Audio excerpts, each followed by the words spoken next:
What's going on, everyone? This is an addendum, I guess you could say, to the video I just posted this morning. I had not seen some of this stuff, and it definitely goes right along with that same vibe. So, Seeking Alpha released the article a couple of days ago. What the heck is happening at Clayton's, or was happening at Clayton's SEC? Time for some answers. So, they're saying former U.S. Security and Exchange Commission Chairman Jay Clayton stalled U.S. cryptocurrency and blockchain innovation. He's linked to Simpson Thatcher, a company with proven links to the Chinese Communist Party. Isn't it time someone connected the dots? So he goes on to say, while at the helm of the U.S. Security and Exchange Commission, former Chair Jay Clayton made a mess of the digital economy. His actions in office resulted in the stalling of U.S. cryptocurrency and blockchain innovation, dampening a burgeoning industry, and enabling China to race out in front. Digital money is here to stay, and instead of making efforts to provide clarity and structure for the future of American-made innovation in this space, Clayton's SEC kept everyone guessing on the rules while picking clear winners and losers among the biggest coins. But what if Clayton's approach was intentional? What if the lawsuits, the flip-flopping, and the uncertainty weren't from a lack of knowledge or resources, but rather a well-thought-out strategy to advance his own financial interest? Thankfully for us, Clayton and his deputies left behind a factual trail that can provide an opportunity for a course correction on U.S. crypto policy as well as accountability if wrongdoing was indeed afoot. On December 22nd, Clayton dropped an 11th-hour lawsuit against crypto innovator Ripple Labs. The announcement of this lawsuit came just 12 hours before Clayton resigned from the SEC. As with other administrations, Clayton may have hoped to file the suit and walk away, never to hear of it again. But his decision to sue Ripple Labs sent shockwaves throughout the entire crypto community, and after a closer look, it appears Clayton left us clues that point to a larger story reeking of self-dealing, possibly even corruption. Even before he was confirmed to the post, in 2017, Clayton had been tagged the most financially conflicted SEC chairman in history.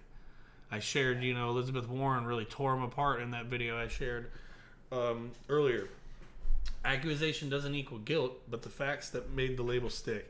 In 2014, Clayton, then partner at the Wall Street firm Sullivan & Cromwell, and William Hinman, then partner at Simpson Thatcher, helped the Chinese tech giant Alibaba explode onto the New York Stock Exchange. This helped a company with proven links to the Chinese Communist Party better position itself with the world's leading digital payments application, Alipay. For years, the U.S. crypto industry has been trying to disrupt that digital payment space. Chief among them has been Ripple. The XRP distributed ledger, which Ripple uses for its digital payment solution, had only just debuted a year before Clayton and Hinman helped engineer Alibaba's market debut. Hinman's apparent conflicts started with Alibaba and extended all through his tenure at the SEC, where he was Clayton's hand-picked deputy for the corporation's finance division. Hinman resigned from Simpson Thatcher, but they still paid him over $15 million while he served as a senior SEC official. And it just so happens that Simpson Thatcher also supports the cryptocurrency Ethereum as a board member of the Ethereum Enterprise Alliance. I can't help but ask, was it just a coincidence that while at the SEC in 2018, Hinman publicly declared Ethereum to not be a security, setting the price of the token on a wild rocket to the moon where it remains today? Did he have 15 million reasons to make these prepared remarks, which remain an official communication on the SEC's website to this day? One thing that is clear, Hinman had a personal financial interest in the actions he took at the SEC. And let's not forget that Ethereum held a massive ICO, something that Ripple did not do. You could say what you want. It was created by OpenCoin. It was not created by Ripple and then gifted to Ripple. I know it's legal stuff, but what it is different. In 2018, Clayton made his own declaration in a CNBC interview that Bitcoin was not a security. And like Hinman's comments on Ethereum, this action sent Bitcoin's price skyrocketing. Both of these coins, anointed as free of regulatory risk by Clayton and Hinman, are proof-of-work cryptocurrencies. This label means that they are mined, while XRP is designed to skip the costly and energy-consuming mining process and generate faster transactions. Was it a coincidence that after both officials declared Bitcoin and Ethereum to not be securities and increased markets' interest in them, Simpson Thatcher took a Chinese company public that manufactures crypto mining equipment?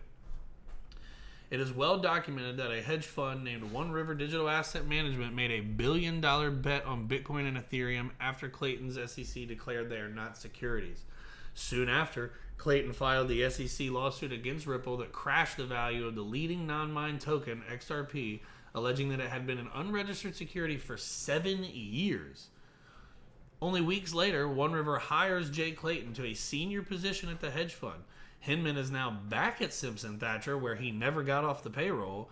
And now China has rolled out its own sovereign digital currency, the digital yuan, a means by which it intends to use to gain a competitive advantage over Western crypto innovators like Ripple. It was activated on Alipay in May while Ripple battled the SEC lawsuit in the Southern District of New York.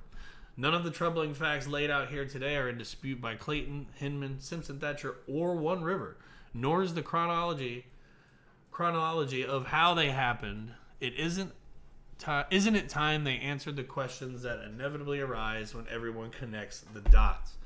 I think that is a fantastic article by Jared Whitley, who I'm not familiar with, but shout out to you. John Deaton goes on, who you guys should be familiar with at this point. One River invests $1 billion in Bitcoin and Ethereum, and 2 months later, on his last day, Jay Clayton files the SEC action against Ripple. Less than 3 months later, Clayton is at One River. Here are some other things to take into consideration.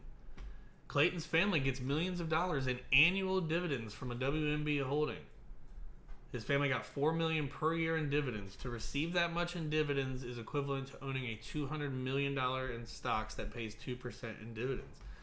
Clayton's wife is Gretchen Butler Clayton. The B in WMB stands for Butler. WMB owns CSC. Clayton's father-in-law is Daniel Butler, who served as CSC CEO from 1975 to 1998.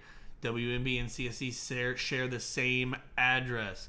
Multiple other units of Goldman Sachs are using the same address, people. This is not casino coin. I just want to put that out there in case anybody gets crazy. Clayton's wife was a VP at Goldman Sachs for 17 years when Clayton became chairman. There are thousands of businesses using CSC as their registered agent and using CSC's address as their legal address. CSC became the first foreign-owned company to receive domain registrar license in China. I'm sure an arm of the Chinese government granting this lucrative license to Clayton's family is nothing to look at. CSC acts as a conduit for creating shell corporations and other sketchy vehicles used in tax evasion and money laundering.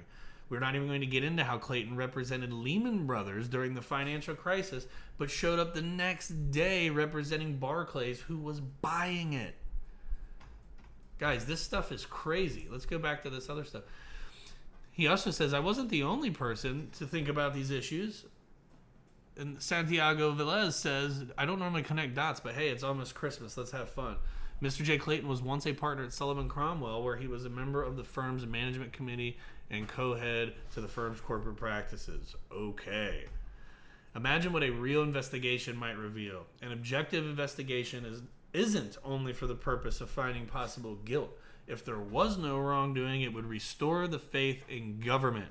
I think that is a fantastic point.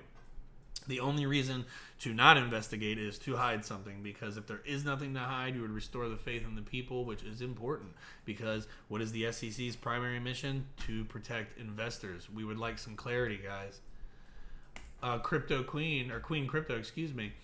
She posted on here, John Deaton had posted back in April. In October 2020, One River starts investing in Bitcoin and Ether. In December of 2020, Clayton directs an attack on XRP, making the ridiculous claim that it is a security per se, and then leaves the SEC forever. In March of 2021, One River then hires Clayton.